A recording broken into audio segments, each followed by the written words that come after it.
Welcome to Haxby Shed and Odd Jobs and Stickers 15. Usual format, I've got 3 items to show you and then 2 stickers. One from the UK and one from the States. Anyway, let's have a look at the 3 items first and come back for the stickers. Now here's an odd job. I'm going to clean the lathe. I'm not going to ask you to watch that, but once I've cleaned most of the muck off it, I want to do some checks because I was doing some parting the other day and I had a really bad dig in, and I could see on the video that this turret here, this whole area, tipped forward. So I want to check the gibs. I haven't looked at any of that for at least 2.5 years. So let me get most of the muck off this thing and then we'll take a look. I think you can see what I've done. I've just put the DTI here into the tool post and then put it up against the quill on the tailstock. And I can just pull on this to give it a bit of lift. And look, I'm getting quite a bit there really. 4/100ths of a millimetre perhaps. So, you know, heading for 2 thou.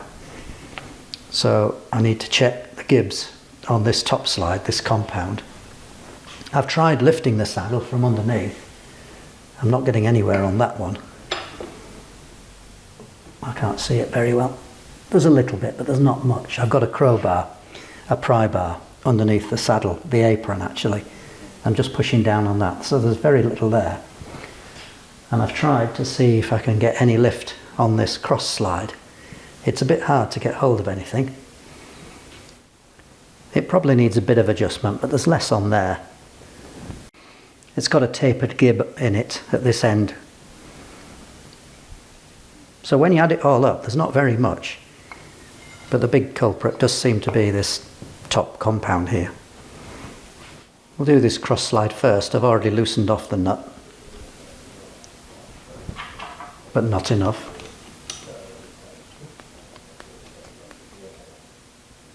The problem is the cross slide's quite worn, so you know it might be free 3/4 of the way across and then it starts to bind at the far end. Well, I've got a bit on that screw, maybe half a turn. It's not too bad. Quite often when you get another machine, you find these things are snapped off. You know, you get your spanner on the nut and it just drops off the end. I think people just over tighten them. I think they just think they have to get these, you know, lock nuts so tight.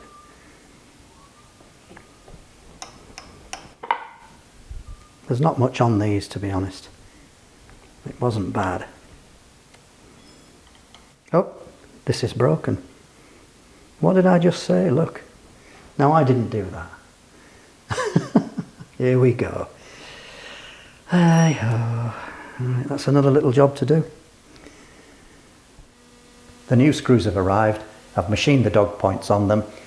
They're now 7/8 long, 1/4 UNC. I'm never quite sure whether these threads are Whitworth or UNC.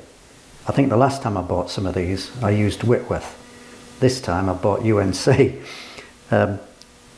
Probably you know, Whitworth threads and UNC thread pitches are the same for every size, I believe, except 1/2 inch, whereas Whitworth is 12 TPI and 1/2 inch UNC is 13 TPI. Now this machine, made in about 1970, by then should be UNC. But I know for a fact that the bolt that holds in the block is 1/2 inch Whitworth because it's 12 TPI. Now sometimes you can tell just by the size of the nuts, because Whitworth nuts tend to be larger for the same size of thread. But at this size, both spanners fit, so that isn't a great clue. Now these locking nuts, I'm fairly sure that I replaced these with 1/4 Whitworth, but I've actually got some 1/4 UNC on order, and I'll just swap them all over for the 1/4 UNC to suit the screws that I've bought. All a lot of overthinking, isn't it, really? That's a bit better, I think. That's barely moving by 1/100ths of a millimetre, whereas before it was a good, what, 3/4, something like that. I use this small grease gun for oiling the lathe up, so we can clip it onto the grease nipples. Now the oil doesn't stay in there all that long. It's okay for this, but then you've got to drain it out because otherwise it just runs out all over the floor or wherever you've left the grease gun anyway.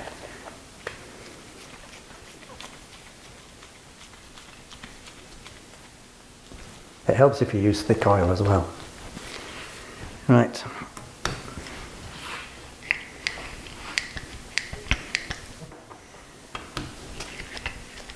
So I just go around all the points like this.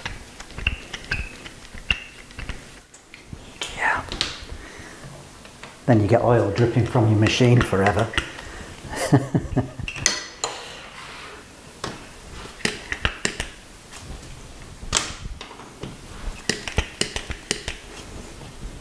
But it is effective.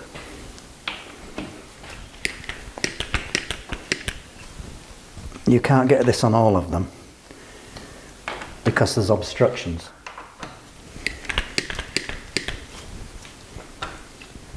Right, on that one.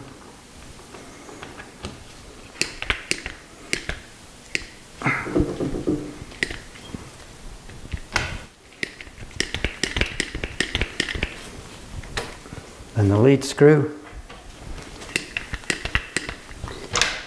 This can't be very exciting. Well, there's one back here somewhere.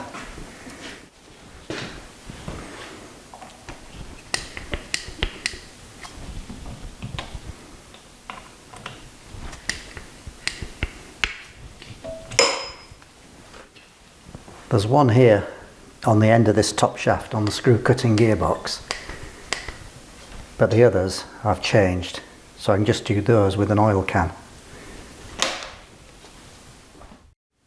I've recently acquired a Morse Taper 3 adapter for my mill, and you can see I've got this quite large drill in here, 1 1/32 inches. Now this table's fully down and that's all that's left, so it's not altogether that practical, but you never know what sort of jobs might come along, and with a short drill this could be quite useful. Or it could be used to take other Morse Taper 3 fittings, maybe not a drill, something else. Can't see into the future, I just fancied it, so I got it, who knows. Now then, this isn't about this is actually about this odd job, this priority odd job that I need to do for the kids. So this is an engine shed for one of those wooden track railways. And this pin here is broken off. There should be 2 of those in there. Don't know if you can see. And it's broken off, so the track doesn't join on. So I bought these sort of dog bones from a 3D printer, eBay I think it was. And what I'm going to do is upturn this, and on the mill I'm going to make a dog bone shape in there. And we'll just glue it in and that job should be done. So just a quick odd job hopefully. I'll do it all with a drill chuck because the tool's not going to be under much stress. It's just much quicker if I just put the drill chuck in there.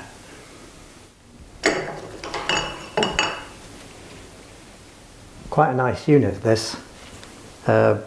Bristol Ericsson Limited.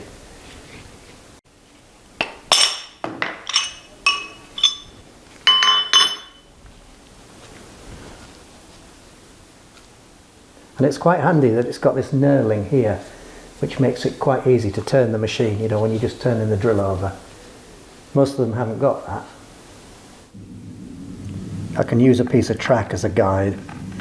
It'll be a 12mm hole by the look of it.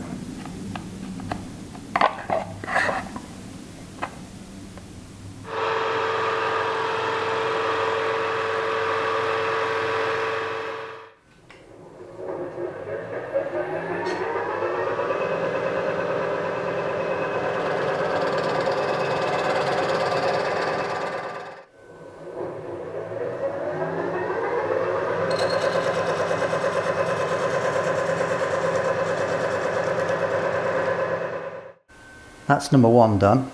It's quite snug. Just put those in with a bit of epoxy glue and we're done.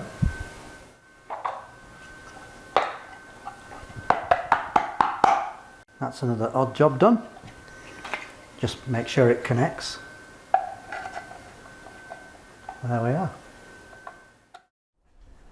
I'd like to show you a few things I got at the autojumble very recently, but first I'll tell you a story about this.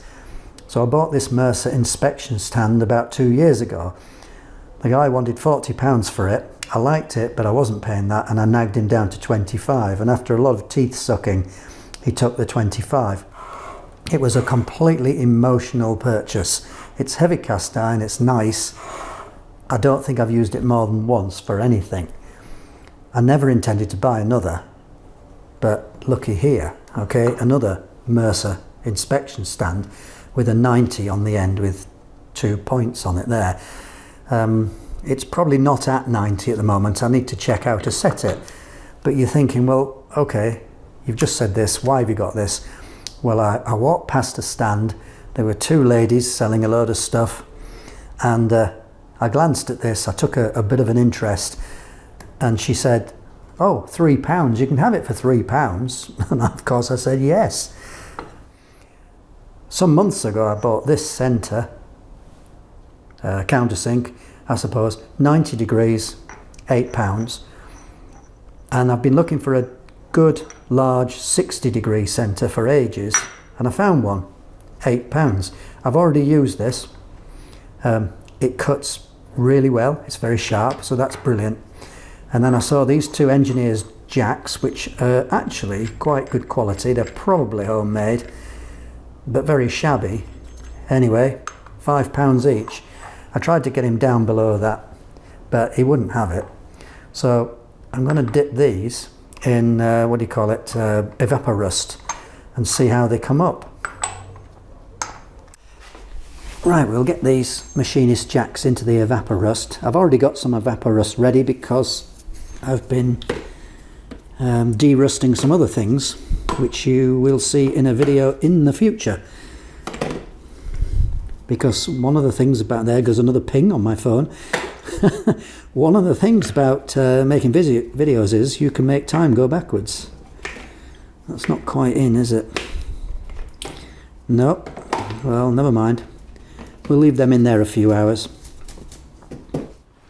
Well, these 2 machinist jacks have cleaned up nicely with the evaporust.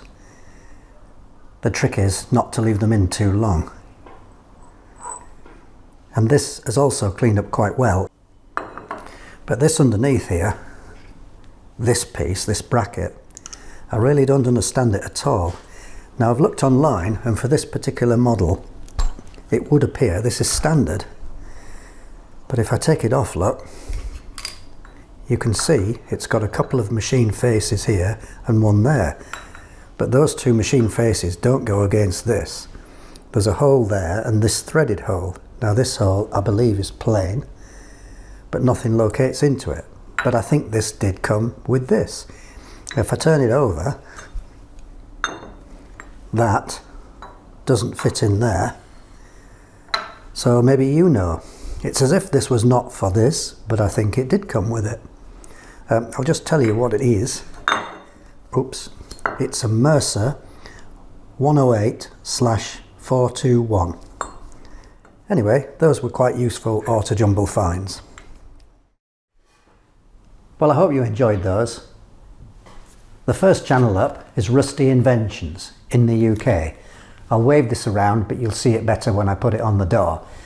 Now, he's got 213 subscribers, but he's already produced 53 videos. And the way that I do this is I just show you a clip from their channel so you can get the idea of it. So we'll do Rusty Inventions first. Oh, hello guys. Another day in the workshop. Very welcome to all. Thanks for all the subscribers, all the newer subscribers. You make it worth it for me. Your interest, your inputs shows me that I'm doing something maybe okay, interesting for you guys. That's good for me. Anyway, welcome. And as you've seen, I have tried on the last episode to and in a sense succeeded in to turning single point threading. Doing a bit of that. That's still in a lathe.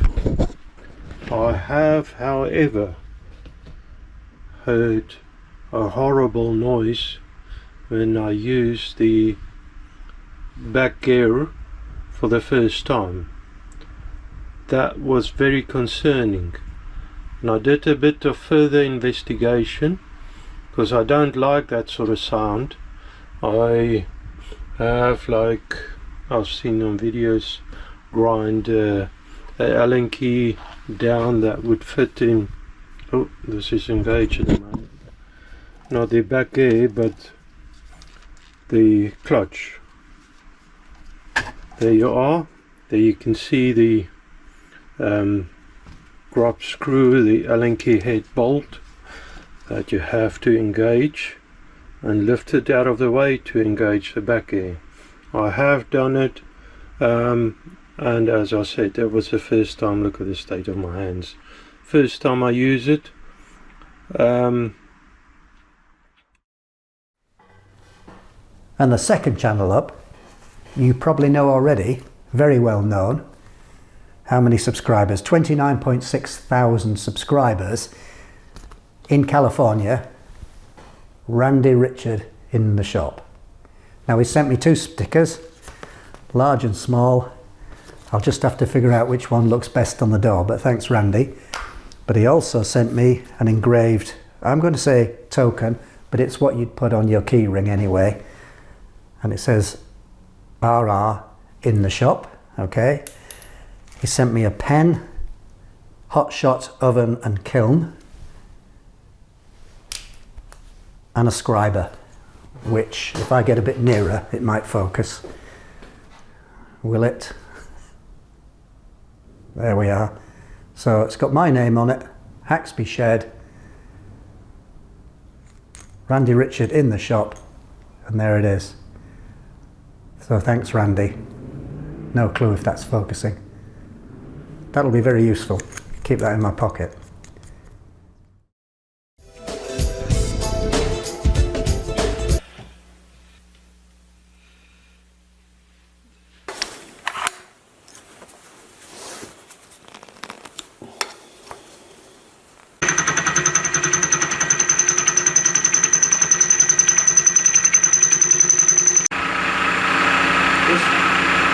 This face wheel leaves an awesome finish though.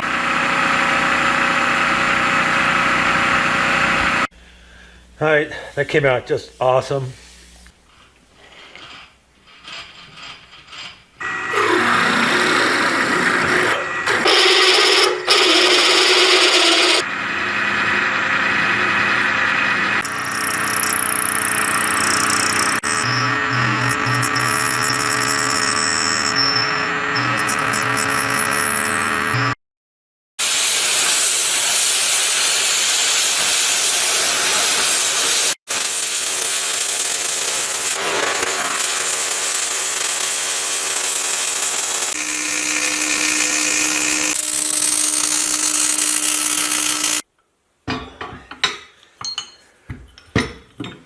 Thank you for watching.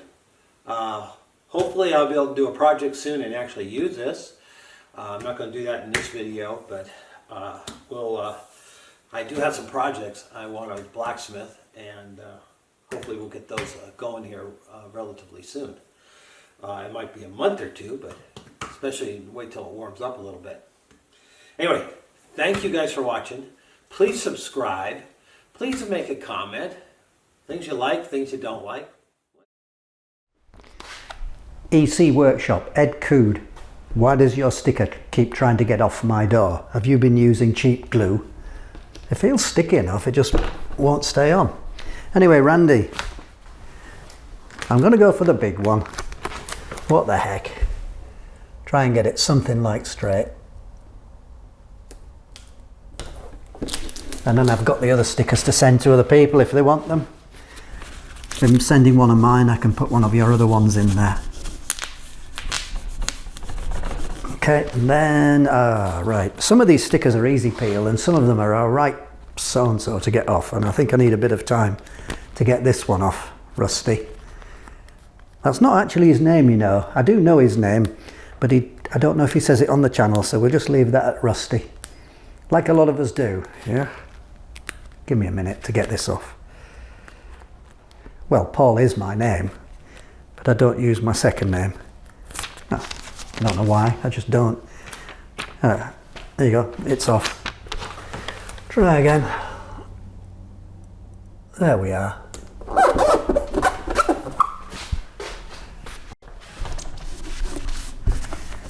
Oh, Ed, stop trying to escape. There. Well, you'd think after 15 of these videos I'd managed to get the ending bit right. I always still fluff it up. Anyway, if you'd like to see one of your stickers on my door, please send me an email to this address. And also, if you'd like one of my stickers, get in contact. I'll send one to you, whether you've got a channel or not, anywhere in the world that the post goes to. Thanks for watching. Well, thank goodness I got it right in the end. You know, there's a lot going on in the workshop here at the moment. I'm not going to show you yet, but in a few videos time you'll see. Signed myself up for quite a bit of work again. Yeah, should be interesting. See you later. You know, I've done this 15 times and I still fluff the words every time, but let's try. If you'd like to see one of your stickers on my door, please send me an email address to this email address. Oh!